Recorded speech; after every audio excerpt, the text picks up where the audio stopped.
poursuit maintenant avec la situation des différents cours et de la situation économique de cette fin de mois de juin.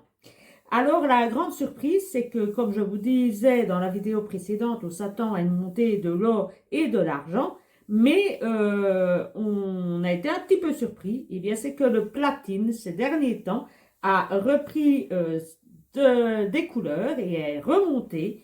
C'est fort inattendu, puisque pour ceux qui le suivent, eh bien, ça a souvent été assez décevant ces dernières années. Eh bien, ici, le prix du platine a bondi de plus de 30% en 6 mois, passant à 950 $ en 2024 à plus de 1300 $ à son sommet.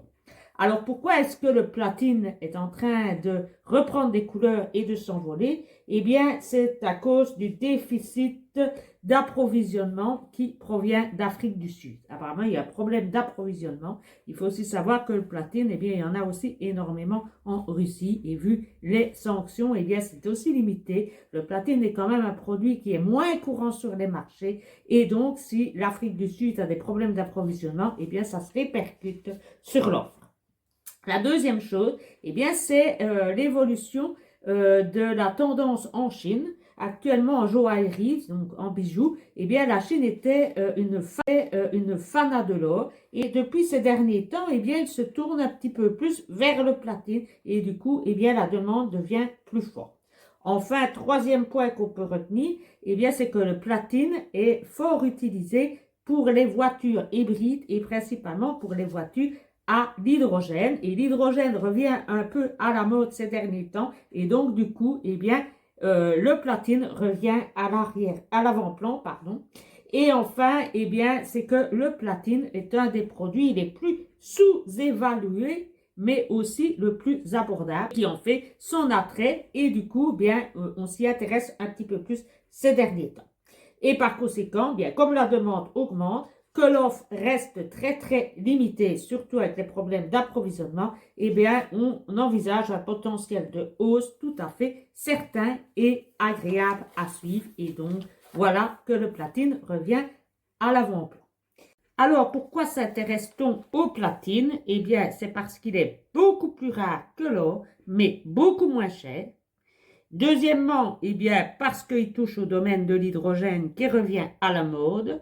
Et troisièmement, pour une question de diversification, l'or étant devenu très cher, ben, tout le monde se retourne vers l'argent, mais l'argent est en train aussi de prendre des couleurs. Et si on suit M. Béchat, eh bien, ça risque de devenir très cher également. Et donc, le platine est un petit peu encore hors de ce mouvement-là, et donc les gens commencent à s'intéresser également au platine comme domaine de diversification, comme également le palladium ou le cuivre ou le café ou le céréal. Mais en fait, c'est quand même beaucoup plus dur à stocker si on veut en faire du physique, tandis que ce qui concerne les matières précieuses, eh bien, c'est quand même beaucoup plus facile à posséder en grande quantité. Et je rappelle pour ceux qui seraient intéressés par le platine qu'on peut en acheter en lingots, mais également des pièces de collection et des pièces de cours normal.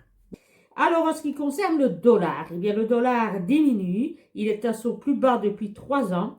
Les conséquences de cela, eh bien, c'est que l'on pense que Jérôme Powell est à la fin de son mandat et que le nom de son successeur sera connu bien avant la fin de son mandat et donc ça aurait un effet sur le dollar. Quant à l'or, ben, vous l'aurez vu ces derniers temps, ben, il a un petit peu reculé. C'est principalement à cause du cessez-le-feu au Moyen-Orient et le report de la baisse des taux aux USA. Pour l'instant, il se situe à 3000 $, 3300, il vivote un petit peu et on parle que les 3300 seraient un nouveau plancher, que quand ce plancher sera passé, eh bien, il ne redescendra plus, il restera au-dessus. C'est donc 3300, un seuil de solidité. Alors, venons-en aux crypto-monnaies. Ben, les crypto-monnaies, vous savez qu'on avait demandé que les pays légifèrent. Jusqu'à présent, il y a à peu près 40 pays sur 138 qui ont légiféré dans ce domaine.